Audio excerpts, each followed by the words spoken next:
అందరికీ శుభ సాయంత్రం. ఈ వీడియోలో మనము degree third year Telugu 6th సెమిస్టర్లో లాస్ట్ యూనిట్ అయిన ప్రాజెక్టు పరిచయము అనే పాఠ్య భాగాంశాన్ని మనము చర్చించుకోబోతున్నాము. మనకి డిగ్రీ థర్డ్ ఇయర్లో 6th సెమిస్టర్లో లాస్ట్ది ప్రాజెక్టు పరిచయము. దీంట్లో ప్రాజెక్టు అంటే ఒక ప్రాజెక్టుని ఏ విధంగా మనము చేపడతాము, ఆ ప్రాజెక్టుకి అసలు ఏ రకాల ప్రాజెక్టులు అనేవి మనకు ఉంటాయి అనేది మనము ఆ ప్రాజెక్టులకి విషయ సేకరణ ఏ విధంగా తీసుకుంటాము, ఒక గ్రూప్గా చేస్తామా ఏ విధంగా అనేది ఈ పాఠ్య భాగంలో మనము చర్చించుకోబోతాము. ఇక చూసినట్లయితే జాతీయ నూతన విద్యా విధానము మనకి అమల్లోకి వచ్చిందని తెలుసు. మనకి జాతీయ నూతన విద్యా విధానము, జాతీయ నూతన విద్యా విధానం. ఈ జాతీయ నూతన విద్యా విధానం దీన్నే న్యూ ఎడ్యుకేషన్ పాలసీ 2020. ఈ జాతీయ నూతన విద్యా విధానం అనేది మనకు పాఠశాల, కళాశాల, విశ్వవిద్యాలయ స్థాయిలలో, పాఠశాల స్థాయిలలో, తర్వాత కళాశాల స్థాయిలలో, తర్వాత విశ్వవిద్యాలయాల స్థాయిలలో, ఈ పాఠశాల విశ్వవిద్యాలయాల ఈ స్థాయిలలో నూతన విద్యా విధానం అనేది ఏ విధంగా అమల్లోకి వస్తుందనేది చూసినట్లయితే ఈ స్థాయిలలో నూతన సంస్కరణలను ప్రతిపాదించింది. ఈ జాతీయ నూతన విద్యా విధానం అనేది నూతన సంస్కరణలు, న్యూ రిఫార్మ్స్ అనేవి మనకు ప్రతిపాదించింది. వాటన్నింటినీ విద్యాశాఖలలోని భాగస్వాముల ఆమోదం లభించింది. ఈ విద్యాశాఖ ఏదైతుందో ఆ విద్యాశాఖ ఎడ్యుకేషన్ డిపార్ట్మెంట్లో అందరి ఆమోదం పొందింది. తర్వాత పాఠశాల స్థాయిలలోనే 6 to 8 గ్రేడ్స్, 6 to 8 గ్రేడ్స్, మనకి 6 నుంచి 8 గ్రేడ్స్ను ప్రవేశపెట్టారు. అయితే 6 నుంచి 8 గ్రేడుల విద్యార్థులకు ఆడుతూ పాడుతూ సరదాగా ప్రాజెక్టు కార్యక్రమంలో రూపంలో భారతదేశంలో మాట్లాడే వివిధ భాషల గురించి అవగాహన కలిగిస్తారు. మనకు భారత రాజ్యాంగం, మనకి 8వ షెడ్యూల్లో పొందుపరిచిన భారత రాజ్యాంగం గుర్తించిన అన్ని భాషలలో వారికి ఆడటము, మాట్లాడటము, పాడటం అన్ని ఈ ప్రాజెక్టులో కార్యక్రమంలో ఒక భాగంగా వారికి అవగాహన కలిగిస్తారు. దీని ద్వారా భారతీయుల భాషల ఐక్యత గురించి విద్యార్థులు అనేది నేర్చుకుంటారు. అంటే నేషనల్ ఇంటిగ్రిటీ అనేది డెవలప్మెంట్ అవుతుంది.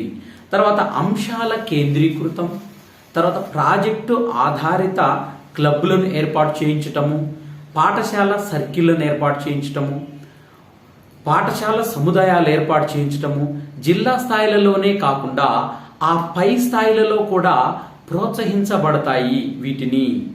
తర్వాత మనం చూసినట్టయితే ఉన్నత పాఠశాల విద్యలో కూడా విద్యార్థులకి సర్వతోముఖాభివృద్ధికి సరళతరమైన వినూత్నమైన పాఠ్య ప్రణాళికలు అనేవి ఉంటాయి.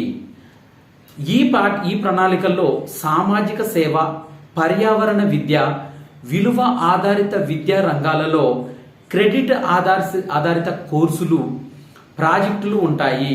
మనం చూస్తున్నాం పర్యావరణ విద్య, ఎన్విరాన్మెంటల్ స్టడీస్ అనేది మనకు ఉంటుంది పాఠశాల స్థాయిలోనే. సామాజిక సేవ, సోషల్ సర్వీస్ అనేది, తర్వాత విలువ ఆధారిత విద్య, వాల్యూ ఎడ్యుకేషన్ అనేవి కూడా మన పాఠశాల స్థాయిలోనే విద్యార్థుల్లో అవగాహన కల్పించడానికి కోసమని ఈ సబ్జెక్టులు అనేవి మనకి ప్రవేశపెట్టడం జరుగుతుంది.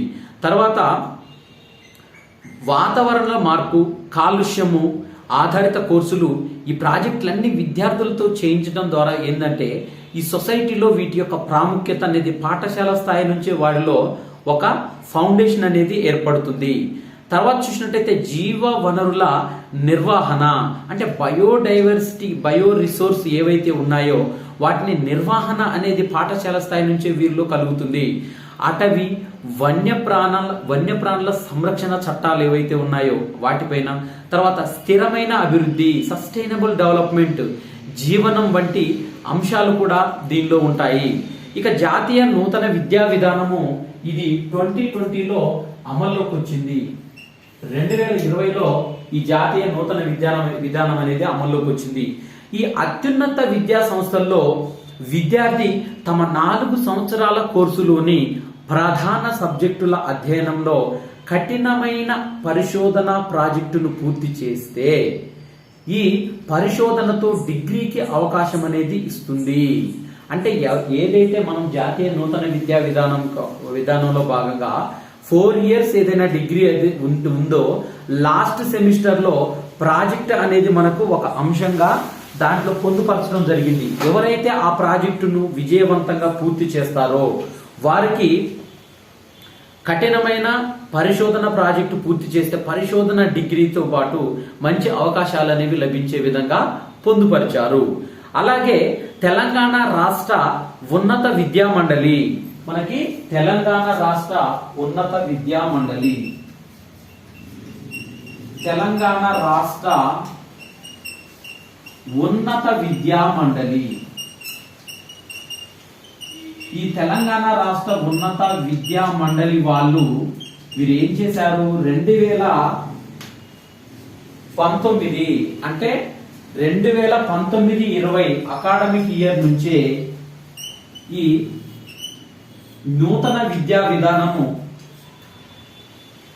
తొలిసారిగా ప్రవేశపెట్టారు. అంటే 2019-20 అకాడమిక్ ఇయర్ లోనే ఈ తెలంగాణ రాష్ట్ర ఉన్నత విద్యా మండలి హైయర్ ఎడ్యుకేషన్ తెలంగాణ రాష్ట్రంలో వీరు డిగ్రీ 6వ సెమిస్టర్ లో మనకి ఏదైతే డిగ్రీ మనం 3 ఇయర్స్ డిగ్రీ చేస్తామో వీరికి 6వ సెమిస్టర్ లో ఈ ప్రాజెక్ట్ అనేది ఒక భాగంగా 2019-20 అనే విద్యా అకాడమిక్ ఇయర్ లో 6వ సెమిస్టర్ లో ఈ ప్రాజెక్ట్ అనేది ఒక అంశంగా తప్పనిసరి చేస్తూ దీనిని ప్రవేశపెట్టారు. అయితే 4 క్రెడిట్లను కేటాయించింది. దీనికి ఎన్ని క్రెడిట్లు కేటాయించింది? 4 క్రెడిట్లు కేటాయించింది. 4 క్రెడిట్స్ అనేవి ప్రవేశపెట్టారు. 4 క్రెడిట్లు అనేది ప్రవేశపెట్టారు. ఈ నేపథ్యంలో ప్రాజెక్టుని నిర్వచించడము, తర్వాత అధ్యయనము, పరికల్పన విధానము, నివేదిక తయారీనే మనం ఏమంటామంటే రిపోర్ట్ రైటింగ్. ఆ ప్రాజెక్ట్ లో మనకి ఏదైతే ఉంటుందో ఆ ప్రాజెక్ట్ లో మనం రీసెర్చ్ చేసిన అంశాలు ఏవైతే ఉంటాయో వాటిని ఫైనల్ అవుట్పుట్ మనం ఏదైతే దాన్ని నివేదిక అంటాము. ఈ ఫైనల్ అవుట్పుట్ అనేది మనకు ఒక రిపోర్ట్ లాగా మనకు ఫైనల్ అవుట్పుట్ అనేది ఇవ్వడం జరుగుతుంది. నివేదిక తయారీ గురించి ప్రస్తుత యూనిట్ లో మనము తెలుసుకుంటాం. అంటే ఈ యూనిట్ లో ఒక ప్రాజెక్ట్ ని ఏ విధంగా టేక్ ఓవర్ చేస్తాము, ఆ టేక్ ఓవర్ చేసిన తర్వాత ఫైనల్ రిపోర్ట్ మనకు ఏ విధంగా ఉంటుంది, అంటే ఆ ప్రాజెక్టుని మనం ఫస్ట్ ఒక విషయం పైన ప్రాజెక్ట్ చేయడానికి మనం టేక్ ఓవర్ చేసిన తర్వాత దాన్ని ఆ ప్రాజెక్టుకి ఏ విధంగా మనము తయారు చేసుకుంటాము, ఫైనల్ అవుట్పుట్ మనకి రిపోర్ట్ అనేది ఏ విధంగా తయారు చేయాలనేది మనము చూద్దాము. ఫస్ట్ ప్రాజెక్టు పరిచయము. మనం ఫస్ట్ అంశం తీసుకున్నట్టయితే ప్రాజెక్టు పరిచయము అంటే మనం ఒక ప్రాజెక్టుని మనము తీసుకోవాలంటే ఆ ప్రాజెక్టుని మనం ఏ విధంగా ఇంట్రొడ్యూస్ చేయాలనేది కూడా ఇంపార్టెంట్ కీ రోల్ మనకు పాటిస్తుంది. అంటే ప్రాజెక్ట్ అనేది యాక్చువల్ గా ప్రాజెక్ట్ అనే పదం ఏంటిది, ఇది ఆంగ్ల పదం. ఇక్కడ మనం అబ్జర్వ్ చేసినట్లయితే ఈ ప్రాజెక్టు అనేది రాసినట్లయితే ఈ విధంగా ఇది ప్రాజెక్ట్, ఇదేంటిది ఆంగ్ల పదం. ఇది ప్రాజెక్ట్ అనేది ఆంగ్ల పదం, ఇంగ్లీష్ వర్డ్. ఓకే, ఈ ఆంగ్ల పదంను అయితే దీనికి తెలుగులో ఏమేమి అర్థాలు ఉన్నాయి, యోజన, నియోజనం,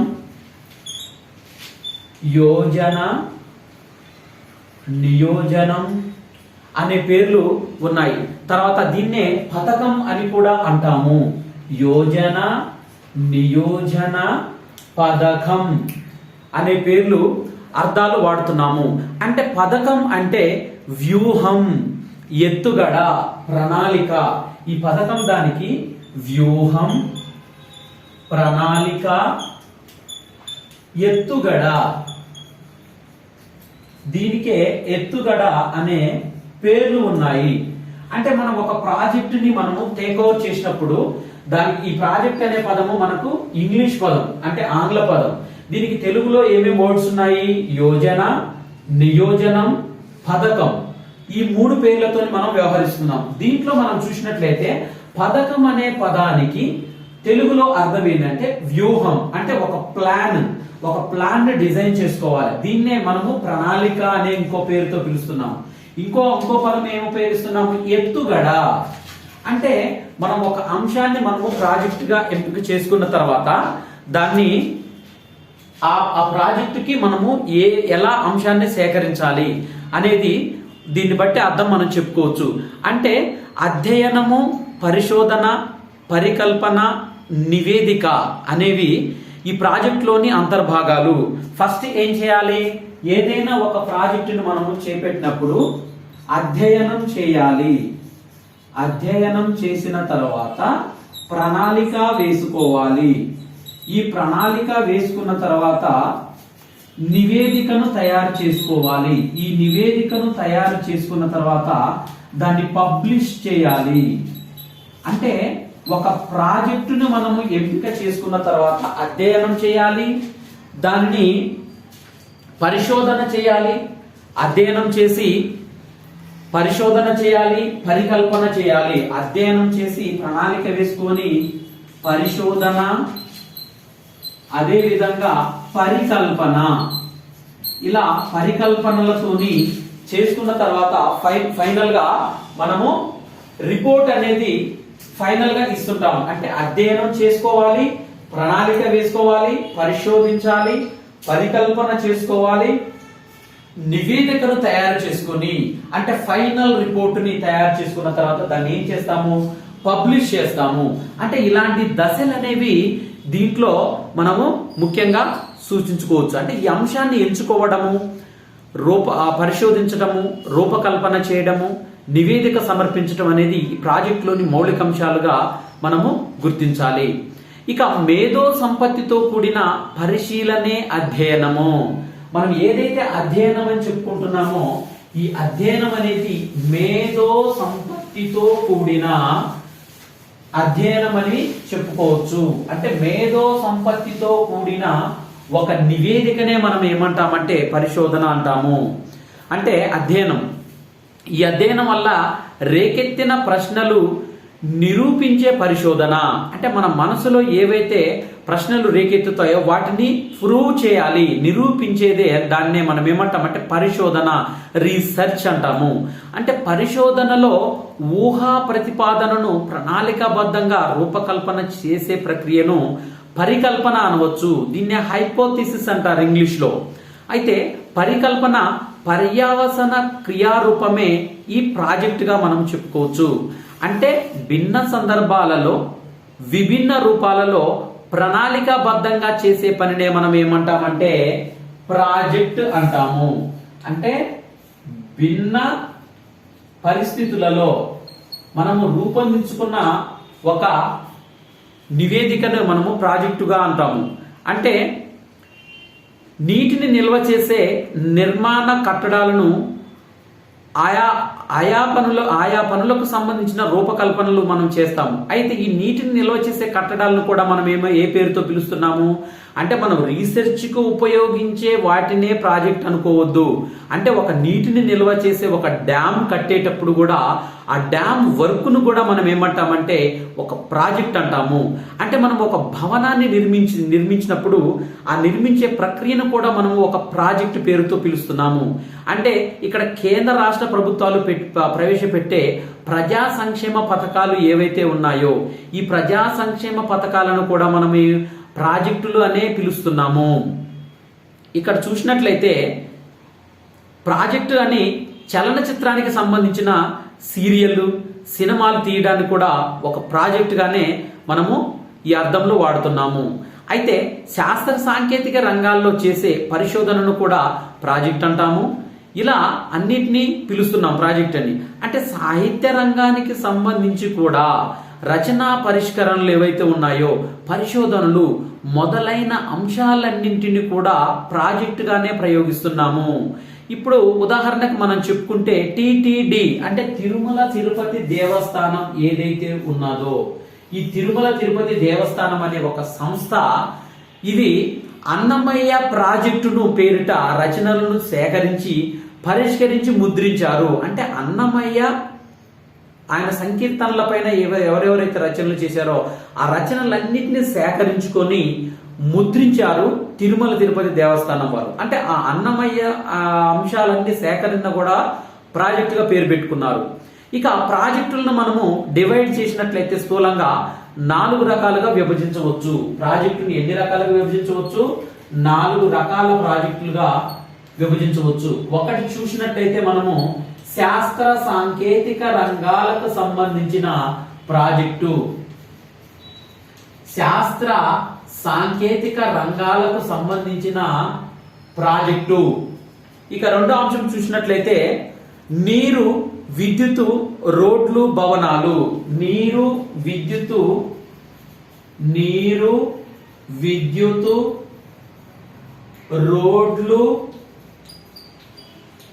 రోడ్లు, భవనాలు. దీన్నే మనము R&B అంటాము. R&B, road and buildings, R&B అంటాము. ఓకే, తర్వాత ప్రభుత్వ పథకాలకు సంబంధించిన ప్రాజెక్టులు. ఇంకో ప్రాజెక్ట్ ఏంటిది? ప్రభుత్వ పథకాలు. మనకు ఏవైతే సెంట్రల్ గవర్నమెంట్ కానీ స్టేట్ గవర్నమెంట్ కానీ కొన్ని పథకాలను ప్రవేశపెడుతుంది, అయితే ప్రభుత్వ పథకాల ప్రాజెక్టులు కూడా ఉంటాయి. దీంట్లోనే ఈ ప్రాజెక్టులు అంటే ప్రభుత్వ పథకాలకు సంబంధించిన ప్రాజెక్టులు కూడా ఉంటాయి. ఇక చూసినట్లయితే సాహిత్య సామాజిక అధ్యయన ప్రాజెక్టులు, సాహిత్య సామాజిక అధ్యయన ప్రాజెక్టులు అనేవి కూడా మనకు ఉంటాయి. సాహిత్య సామాజిక అధ్యయన ప్రాజెక్టులు ఇవి ఏవైతే ఉన్నాయో ఈ 4 రకాలుగా ఉంటాయి. ఒకటి శాస్త్ర సాంకేతిక రంగాల ప్రాజెక్టు అంటే సైన్స్ అండ్ టెక్నాలజీకి సంబంధించిన ప్రాజెక్ట్స్. నెక్స్ట్ వాటర్ విద్యుత్ అంటే water electricity, road and building కి సంబంధించిన ప్రాజెక్టులు. ప్రభుత్వ పథకాలకు సంబంధించిన ప్రాజెక్టులు ఏవైతే సెంట్రల్ గవర్నమెంట్ స్టేట్ గవర్నమెంట్ కొన్ని పథకాలను ప్రవేశపెడుతుందో వాటికి సంబంధించిన ప్రాజెక్టులు. తర్వాత సాహిత్య సామాజిక అధ్యయనం అంటే హిస్టారికల్, తర్వాత లిటరేచర్, తర్వాత సోషియోలాజికల్ కు సంబంధించిన ప్రాజెక్టులు అనేవి 4 రకాలుగా ఉంటాయని చెప్పుకున్నాం.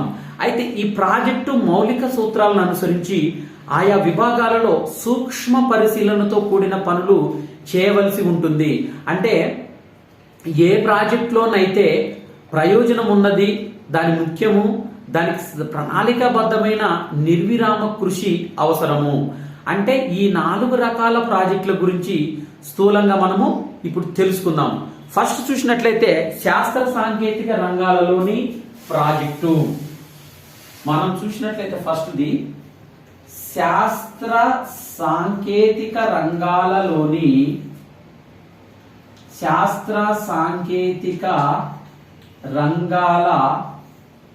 ప్రాజెక్టు, శాస్త్ర సాంకేతిక రంగాల ప్రాజెక్టు అంటాము. ఫస్ట్ దీని సైన్స్ అండ్ టెక్నాలజీకి సంబంధించిన ప్రాజెక్టు అంటే భౌతిక, రసాయన, జీవశాస్త్ర రంగాలలో పరమాణువు మొదలుకొని అంతరిక్ష యానం వరకు జ్ఞాన సంబంధించిన అత్యాధునిక పరిశోధనలు ఏవైతే ఉంటాయో ఇవి ఎన్నో జరుగుతున్నాయి నిత్యము.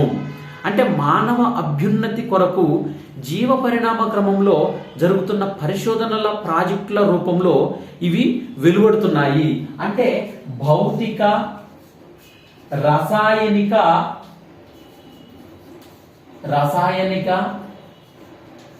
జీవ వీటికి సంబంధించినవి అంటే ఎన్నో పరిణామ క్రమంలో జరుగుతున్నవి ఈ ప్రాజెక్టుల రూపంలో వెలువడుతున్నాయి. ఇవి అంటే దానికి శాస్త్రవేత్తలు ఎంతో కృషి చేస్తున్నారు.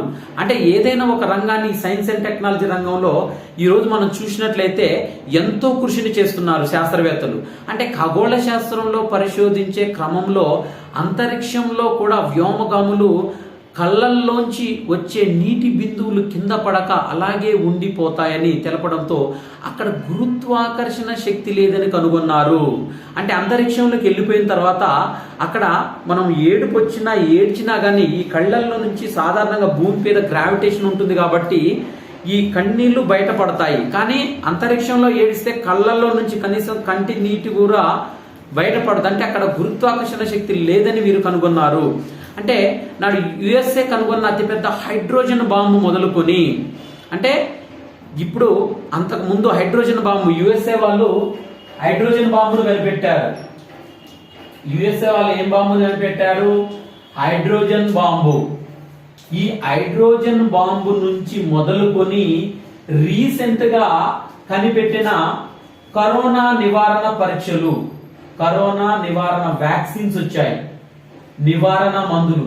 అంటే ఈ హైడ్రోజన్ బాంబు కనిపెట్టిన కాడ నుంచి కరోనా నివారణ మందులు వరకు కూడా ప్రతినిత్యము శాస్త్రవేత్తలు ఎన్నో రంగాలుగా కృషి చేస్తూ చేస్తూ చేస్తూ చేస్తూ కొత్త కొత్తగా మనకి కోవాక్సిన్, కోవిషీల్డ్ వంటివి కరోనా నివారణ కోసము కోవాక్సిన్, కోవిషీల్డ్, ఈ కోవిషీల్డ్ వంటి మందులను కనిపెట్టే వరకు, అంటే హైడ్రోజన్ బాంబు కనిపెట్టిన దగ్గర నుంచి రీసెంట్ గా వీళ్ళు ఎవరైతే ఉన్నారో కరోనా నివారణకు సంబంధించిన కోవాక్సిన్, కోవిషీల్డ్ మందులను కనిపెట్టారో, అంటే నిత్యము ఈ పరిశోధనలు అనేవి డెవలప్ అవుతూనే ఉన్నాయి. అంటే ఈ ప్రాజెక్టులని పరిశోధనలు జరుగుతూనే ఉన్నాయి. ఇవి కొన్ని పైలట్ ప్రాజెక్టులు కావచ్చు. ప్రాజెక్టులు అనేవి కూడా చూడండి, మనకు కొన్ని పైలట్ ప్రాజెక్టులు, అంటే ఒక అంశాన్ని మనము డైరెక్ట్ గా సొసైటీ మీద వదలకుండా కొన్ని పైలట్ ప్రాజెక్టులు ఉంటాయి. దీంట్లో పైలట్ ప్రాజెక్టులు అంటే మనము అంటే ప్రయోగాత్మకంగా వీటిని ఏం చేస్తారంటే ముందే వాళ్ళు నిర్ధారణ చేసుకొని పైలట్ ప్రాజెక్టులుగా ప్రవేశపెడతారు. కానీ మినీ ప్రాజెక్టులు కావచ్చు, పైలట్ ప్రాజెక్టులు ఉంటాయి, మినీ ప్రాజెక్టులు ఉంటాయి, దీంట్లోనే భారీ ప్రాజెక్టులు కూడా ఉంటాయి. పైలట్ ప్రాజెక్టులు, మినీ ప్రాజెక్టులు, భారీ ప్రాజెక్టులు అనేవి కూడా ఉంటాయి. ఇలా ఈ విధంగా మనకి ఏవైతే ప్రాజెక్టులు, రకరకాల ప్రాజెక్టులు ఉంటాయో ఆయా స్థానాల్లో పరిశోధనా రంగం శ్రమిస్తూనే ఉన్నది నిత్యము. అయితే టెలిఫోన్ మొదలుకొని సెల్ ఫోన్ వరకు, ఆర్పా మొదలుకొని అంతర్జాలం, ఇంటర్నెట్ వరకు మనం చూసినట్లయితే శాస్త్ర సాంకేతిక రంగాల్లో ఎన్నో సరికొత్త పరిశోధనా ప్రాజెక్టులు సాగుతూనే ఉన్నాయి నిత్యము.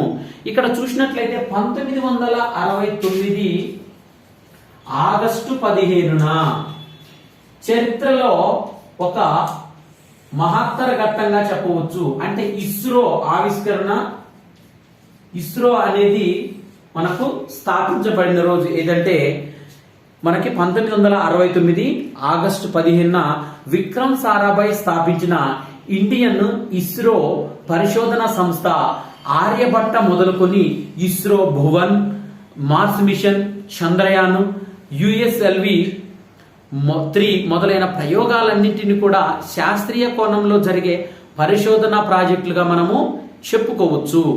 వీటిని మనము సైన్స్ అండ్ టెక్నాలజీ ప్రాజెక్టులుగా చెప్పుకుంటున్నాము. తర్వాత ఇక రెండో అంశం చూసినట్లయితే నీరు, విద్యుత్, రోడ్లు, భవనాల ప్రాజెక్టులు. రెండోది చూసినట్లయితే నీరు, విద్యుత్, రోడ్డు, భవనాల ప్రాజెక్టులు. నీరు, విద్యుత్, రోడ్డు, భవనాలకు సంబంధించిన ప్రాజెక్టులు అనేవి కూడా మనము నిత్యం పరిశీలిస్తూనే ఉంటాము. వీటిలో చూసినట్టయితే అంతర్జాతీయ నీటి ప్రాజెక్టులైన తనక్, మహాకాళి, శారద బ్యారేజ్లు, జాతీయ ప్రాజెక్టులైన యూరి జమ్మూ కాశ్మీరు, ఆల్మట్టి కర్ణాటక ప్రాజెక్టులు, తర్వాత ఆంధ్రప్రదేశ్లో గల పోలవరం, ప్రకాశము, తర్వాత ప్రకాశం బ్యారేజ్లు, తెలంగాణలో నాగార్జున సాగరు, శ్రీశైలము, తర్వాత శ్రీరామ్ సాగరు, నిజాం సాగరు, సరళా సాగరు, జూరాల ప్రాజెక్టు నీటి వనరులకు సంబంధించినవి. అంటే శ్రీశైలము, సీలేరు మొదలగున్నవి. జల విద్యుత్ ప్రాజెక్టులు తెజ్యుము, వింధ్యాచల్, రామగుండము మొదలగు థర్మల్ విద్యుత్ ప్రాజెక్టులు, ప్రభుత్వ భవన నిర్మాణాలు, జాతీయ రహదారులు NH44కు సంబంధించినవి ఆర్థిక వ్యయంతో కూడుకున్న ప్రాజెక్టులుగా వీటిని మనము చెప్పుకోవచ్చు. ఇక చూసినట్లయితే భూగర్భ తవ్వకాలలో వివిధ రకాలుగా వివిధ నిర్మాణాలకు కావలసిన రాక్ మెటీరియల్ ఏదైతే ముడి సరుకు ఉంటుందో ఈ ముడి సరుకు కొరకు ఏం చేస్తారు, మైనింగ్ ప్రాజెక్టులు అనేవి చేపడుతుంటారు. అయితే ఈ మైనింగ్ ప్రాజెక్టులు కూడా చాలా వెలిశాయి. అవి బహుళ ప్రయోజనాలకు ఉపయోగపడ్డాయి. ఇక భారీ ప్రాజెక్టులన్నీ కూడా యంత్రాల సహాయంతో నిర్మితమవుతున్నాయి. అయితే అందున మానవ మేధో సంపత్తి కూడా చాలా అవసరమవుతుంది. ఈ ప్రాజెక్టులన్నీ మానవ అభ్యున్నతికే దోహదపడుతున్నాయని మనము చెప్పుకోవచ్చు. ఇక ప్రభుత్వ పథకాలకు సంబంధించిన ప్రాజెక్టులు, ఇక మూడోది చూసినట్లయితే మనకి ప్రభుత్వ పథకాలకు సంబంధించిన ప్రాజెక్టులు. ప్రభుత్వ పథకాలకు సంబంధించిన ప్రాజెక్టులు మనం నేడు చూసినట్లయితే ఏ గవర్నమెంట్ అయినా సక్సెస్ఫుల్ గా రన్ అవ్వాలంటే వాళ్ళు ప్రవేశపెట్టే సంక్షేమ పథకాలకే చూసి జనాలు వారిని అఖండ విజయాలను ఇస్తున్నారు. ఇలా చూసినట్టయితే 108 ఎమర్జెన్సీ పథకము 108 అనేది అంబులెన్స్ ఎమర్జెన్సీ పథకం అనేది మనం చూసినట్టయితే వేలాది మంది ప్రాణాలను కాపాడింది. మన ప్రభుత్వం ప్రవేశపెట్టిన 108 అంబులెన్స్ 108కి ఫోన్ చేయగానే కుయ్యి కుయ్యి కుయ్యి అనుకుంటూ వచ్చి అంబులెన్స్ అందరినీ ఎక్కడైతే ప్రమాదానికి లోనేరో ఆ ప్రదేశాల్లో ఈ ఎమర్జెన్సీ సేవలను వినియోగించడానికి ఈ పథకం అనేది చాలా వేలాది మంది ప్రాణాలను కాపాడింది. అంటే ఆరోగ్యశ్రీ పథకము పేద ప్రజల వైద్యానికి అత్యవసర సేవలకే ఇది ఆరోగ్యశ్రీ అనేది కూడా మనం చూసినట్లయితే ఈ పేదలకు ఉచిత వైద్యం అందించడము, అత్యవసర సేవలకు 108 ఇవన్నీ కూడా మనకు చాలా నిలిచాయి, మంచి పేరు ప్రఖ్యాత. తర్వాత mission Bhagiratha, mission Kakatiya. Mission Bhagiratha చూసినట్లయితే ఇది కూడా ఊరూరికి స్వచ్ఛమైన తాగునీరు. తర్వాత మిషన్ కాకతీయ, ఈ మిషన్ కాకతీయ మనకు తెలుసు ఇదేంటిది, ఊరూరులో ఉన్న చెరువు పూడికలు తీసివేయడానికి. ఈ మిషన్ భగీరథ ద్వారా ఊరూరా మంచిగా శుద్ధ జలం తాగునీటిని అందిస్తున్నారు. అంటే ఇలాంటి ప్రాజెక్టులు ప్రభుత్వ పథకాలకు సంబంధించినవి. అంటే ఇవి తాగునీరు సాగునీరుకు సంబంధించిన పథకాలు ప్రజలకు ఎంతగానో ఉపయోగపడతాయి. ఇలా చూసినట్లయితే విద్యార్థులకు స్కాలర్షిప్ పథకము, తర్వాత సర్వశిక్ష అభియాన్ వంటి పథకాలు విద్యార్థులకు ఉన్నత విద్యను అభ్యసించడానికి దోహదపడతాయి. ఇక చూసినట్లయితే వృక్షో రక్షతి రక్షితః, వృక్షో రక్షతి రక్షితః, రక్షతి రక్షితః అంటే వృక్షో రక్షతి రక్షితః అనే ఈ నినాదంతో తెలంగాణ గవర్నమెంట్ ప్రవేశపెట్టిన మరొక ప్రాజెక్టు ఏదంటే హరితహారం అని మనం చెప్పుకోవచ్చు. హరితహారాన్ని కూడా ఇప్పటి వరకు 6 హరితహారాలు కంప్లీట్ చేసి 7వ హరితహారాన్ని కూడా సిద్ధమయ్యారు. ఇది ఈ వృక్షో రక్షతి రక్షితః అనే నినాదంతో హరితహారాన్ని కూడా ఒక ప్రాజెక్టుగా తీసుకొని తెలంగాణ రాష్ట్రం అంతా మొక్కలు నాటే కార్యక్రమాలను చేపట్టారు. ఇలా ఒక ప్రాజెక్ట్ అనేది ఏ రూపంలో ఉన్నా దాన్ని సక్సెస్ఫుల్ చేయడానికి మంచి ప్లాను ఇవన్నీ కూడా ఉపయోగించుకొని ఈ పథకాలను ప్రజలకు చేరువగా ఉండే విధంగా చేస్తుంటారు. అయితే మానవాళికి ప్రత్యక్షంగాను పరోక్షంగాను ఉపయోగపడతాయి. అంటే భూ పంపిణీ ద్వారా భూమి లేని నిరుపేదలకు లబ్ధి కలుగుతుంది. మనం ఏదైతే భూ పంపిణీ అంటున్నామో, భూ పంపిణీ అంటే అస్సలు సాగుకి భూమి కూడా లేని వారికి ఈ భూ పంపిణీ అంటే ఏవైతే ప్రభుత్వంలో మిగులు భూములు అనేవి ఉంటాయో ఆ మిగులు భూములను భూమి లేని నిరుపేదలకు వాటిని పంపిణీ చేయటం అనేది కూడా మంచి లబ్ధి కలుగుతుంది నిరుపేదలకు. సమగ్ర కుటుంబ సర్వే మనం చూసినట్లయితే సమగ్ర కుటుంబ సర్వే, సమగ్ర కుటుంబ సర్వే మనం ఆగస్టు 19, 2014లో జరిగింది ఈ సర్వే అనేది. ఆగస్టు 19వ తారీఖు 2014లో తెలంగాణ రాష్ట్రం మొత్తం కూడా సంచలనాత్మకంగా ఒకటే రోజు మొత్తం ఈ సర్వేని చేపట్టారు. అంటే ఈ పైలట్ ప్రాజెక్టులు విషయ సేకరణ ద్వారా ప్రాథమిక సమాచారాన్ని అందిస్తాయి. అంటే దీని ద్వారా 1,09,00,000 కుటుంబాల వివరాలను సేకరించారు. ఈ సమగ్ర కుటుంబ సర్వే ద్వారా 1,09,00,000 కుటుంబాలకు సంబంధించిన వివరాలను ఒక్క రోజుల్నే వీరు సేకరించారంటే ఈ ప్రాజెక్టుల యొక్క ఔన్నత్యం ఎంత బాగుంటుందో చూడండి.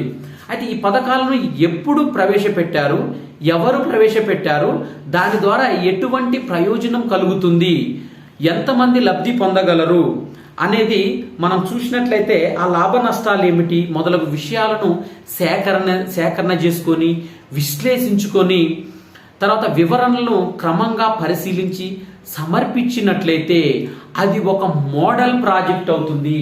అంటే ఒక ప్రాజెక్టు మనకు ఎవరు ప్రవేశపెట్టారు, ఎప్పుడు ప్రవేశపెట్టారు, ఎవరు దాన్ని లబ్ధిదారులు ఎవరు, దానివల్ల ఉపయోగం ఏంటిది అని మొత్తము ఈ వివరాలను సేకరించి మనము నివేదిక తయారు చేస్తే దాన్ని ఏమంటామంటే మోడల్ ప్రాజెక్ట్ అని చెప్పుకుంటాము. దానినే ఒక మోడల్ ప్రాజెక్ట్ గా మనము చెప్పుకుంటాము. ఇక 4వ అంశం చూసినట్లయితే సాహిత్య సామాజిక అధ్యయన ప్రాజెక్టు. ఇక 4వ చూసినట్లయితే సాహిత్య సామాజిక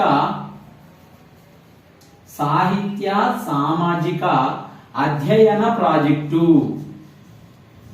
సాహిత్య సామాజిక అధ్యయన ప్రాజెక్టు మనము వీటిలో చూసినట్లయితే సాహిత్య సామాజిక అధ్యయన ప్రాజెక్టుగా మనము చెప్పుకోవచ్చు. అంటే సాహిత్య భావము సాహిత్యము, అంటే సహితస్య భావం సాహిత్యం. మనం సాహిత్యం అంటే ఏం చెప్పుకోవచ్చు, సహితస్య భావం సాహిత్యము. సహితస్య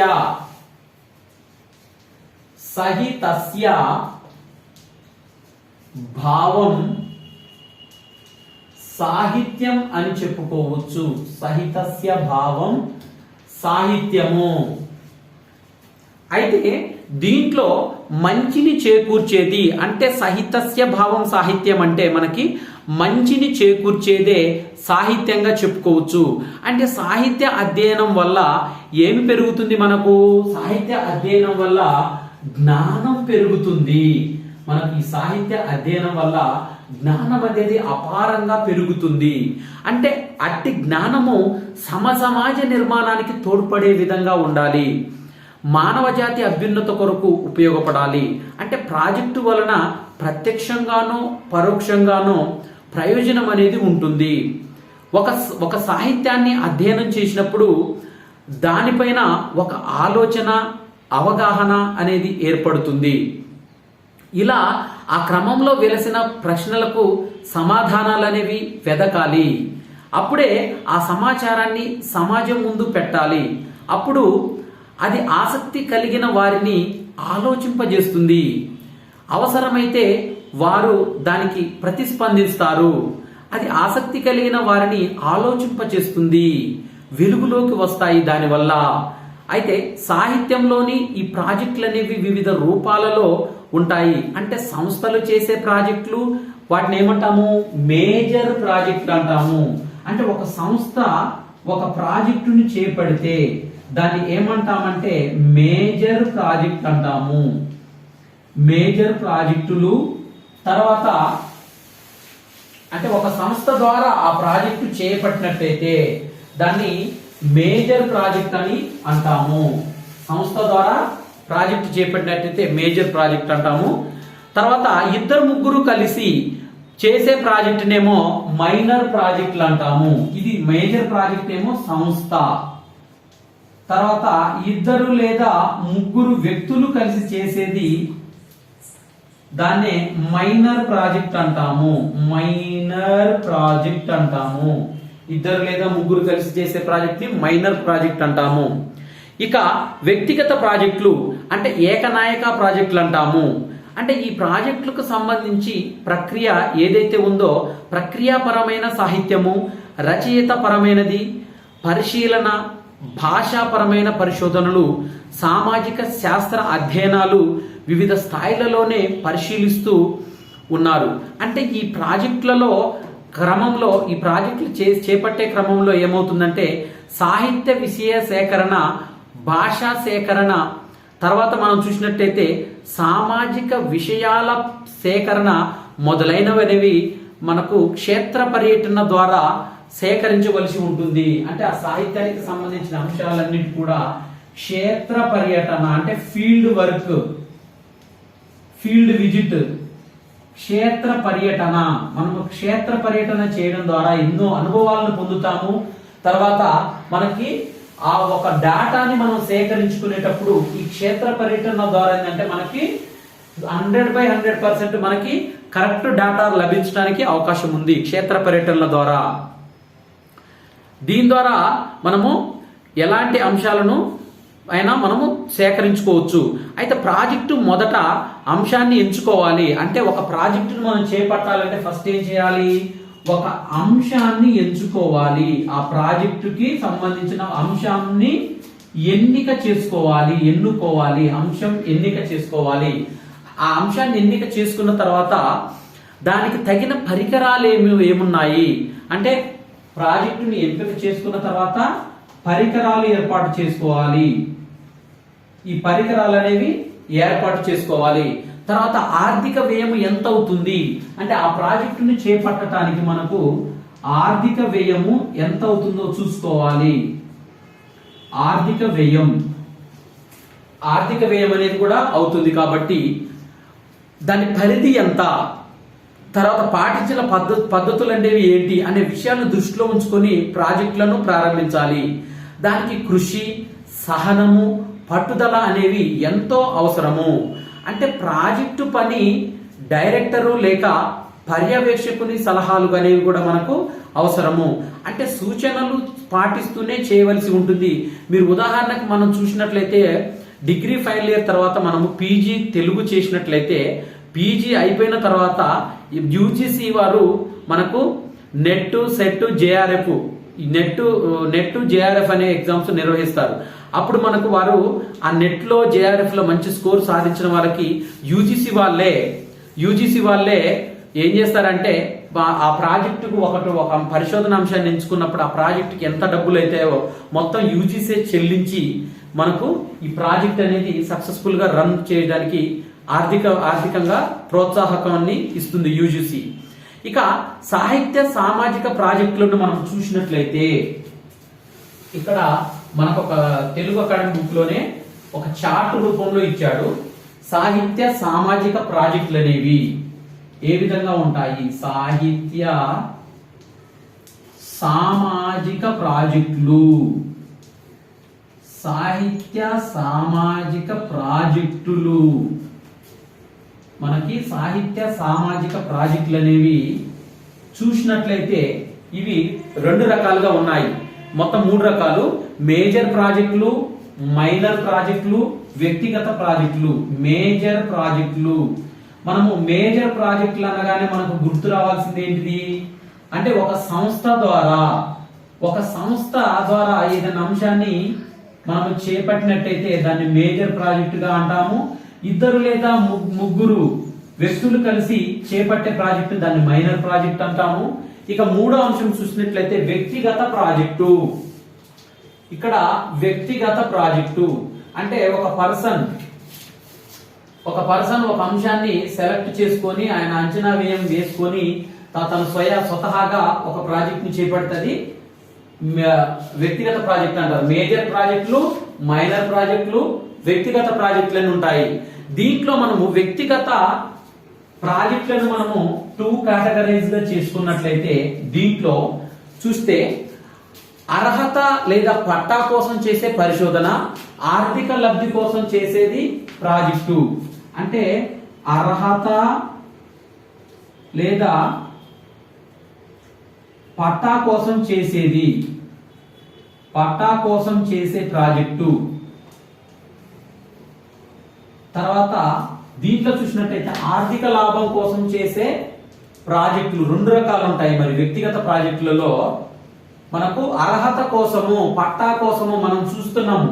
అంటే పీజీ అయిపోయిన తర్వాత మనము యూజీసీ నెట్, జేఆర్ఎఫ్ లాంటి ఎగ్జామ్స్ రాసినప్పుడు ఏమైందంటే మనకి అర్హత పట్టా కోసము దీన్ని చేస్తాము. తర్వాత ఆర్థిక ప్రాజెక్టులు అంటే మనకి ఏవైనా ఒక అంశాల పైన రీసెర్చ్ చేసినప్పుడు కేంద్ర ప్రభుత్వం కానీ రాష్ట్ర ప్రభుత్వం కానీ ఇవి ఇస్తుంటాయి. అదే అర్హత పట్టాల కోసము మనము ఈ ప్రాజెక్టులను మనం ఇక్కడ చూసినట్లయితే పాఠశాల, కళాశాల, మనకి పాఠశాల స్థాయి, కళాశాల స్థాయి, విశ్వవిద్యాలయ స్థాయి అనేది ఈ అర్హత పట్టా కోసము 3 రకాలు ఉంటాయి. ఒకటేమో పాఠశాల స్థాయి ప్రాజెక్టు, తర్వాత రెండోది కళాశాల స్థాయి ప్రాజెక్టు, మూడోది విశ్వవిద్యాలయ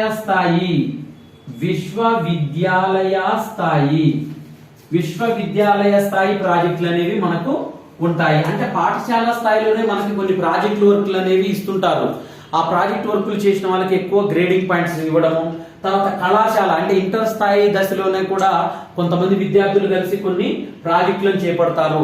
ఇక మూడో అంశము విశ్వవిద్యాలయ స్థాయిలు అంటే ఈ junior research fellow, senior research fellow ఇలాంటివి చేస్తుంటారు. అంటే ప్రాజెక్టులలో సాహిత్యము, భాష ఒక ఉద్దేశంతో పటిష్టమైన ప్రణాళికతో ఆయా రంగాలలో చేసే లోతైన పరిశోధనలను వివరించే ప్రాజెక్టులు అనేవి ఉంటాయి. అయితే డిగ్రీ కళాశాల స్థాయిలలోనే విద్యార్థులలో పరిశోధనా శక్తిని పెంపొందించాలనే ఈ పరిశీలన శక్తిని పెంపొందించడం కోసమే ఈ ఉద్దేశంతో డిగ్రీ 6వ సెమిస్టర్లో మీకు ఈ ప్రాజెక్టు అనే పాఠ్యాంశాన్ని పరిచయం చేయడానికి గల ప్రధాన ఉద్దేశం అదే. అంటే మీరు డిగ్రీ కంప్లీట్ అయిపోయే లోపల ఈ రీసెర్చ్ అనేది ఏ విధంగా చేయాలి, వివిధ రకాల రీసెర్చ్లు ఏ విధంగా ఉంటాయి అనేది మీకు అక్కడ వివరించడం జరిగింది. అయితే దీంట్లో చూసినట్లయితే విద్యార్థి బృందము తమ అధ్యాపకుని పర్యవేక్షకుడుగా అంటే గైడ్గా మనము మీ డిగ్రీ కళాశాల స్థాయిలోనే మీకు ఒక గైడ్ గా మీ పర్యవేక్షకుడు అయితే ఉంటాడు. ఆ పర్యవేక్షకుడు అతని పరిశీలనలో మీరు ప్రాజెక్టులోనే చేపట్టి అధ్యాపకుని పర్యవేక్షణ తాము ఎంపిక చేసుకున్న అంశానికి సంబంధించిన ఉద్దేశాలను, పరిశోధనా పద్ధతిని ప్రకటించి పరిశోధన సాగిస్తారు. అయితే తర్వాత తాము చేసిన విశేషాలను తెలియజేస్తారు. అయితే జిజ్ఞాస స్టూడెంట్ స్టడీ ప్రాజెక్ట్ పేరుతో మనకి ఇక్కడ చూసినట్లయితే జిజ్ఞాస స్టూడెంట్ స్టడీ ప్రాజెక్ట్